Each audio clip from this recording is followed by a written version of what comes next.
দেশের প্রত্যুষে সমবেত হওয়া নাগরপুরের বীর মুক্তিযোদ্ধাগণ, বিভিন্ন দপ্তরের কর্মকর্তাগণ, বাহিনীর সদস্যগণ, রাজনৈতিক ব্যক্তিবর্গ, জনপ্রতিনিধিবৃন্দ, সাংবাদিকবৃন্দ এবং ছাত্র শিক্ষক সহ সবাইকে বিজয়ের শুভেচ্ছা।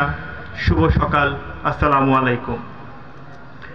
বৈষম্যের বিরুদ্ধে সোচ্চার একটি জাতি 1971 সালের সুদীর্ঘ 9 মাস যুদ্ধের পর পেয়েছিল একটি ভূখণ্ড।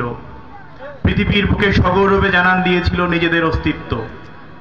তাই 16ই ডিসেম্বর শুধুই একটি সংখ্যা নয়, এটা বাংলাদেশের মানুষের জন্য দাসত্বের শৃঙ্খল থেকে মুক্তির একটি বার্তা। এই বিজয় বার্তা এদেশের জনগণ এখনো বুকে আগলে ধরে আছে। এই অনুষ্ঠানে সম্মানিত সভাপ্রধান, সম্মানিত বিশেষ অতিথিবৃন্দ, আমন্ত্রিত অতিথিবৃন্দ ও অন্যান্য উপস্থিতি, আসসালামু আলাইকুম। এই মহান দিবসে সারা জাতির সাথে একাত্মতা ঘোষণা করে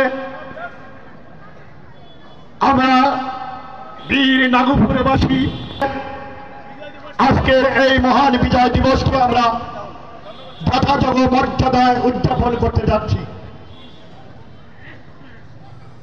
এই বিজয় বহু আনন্দের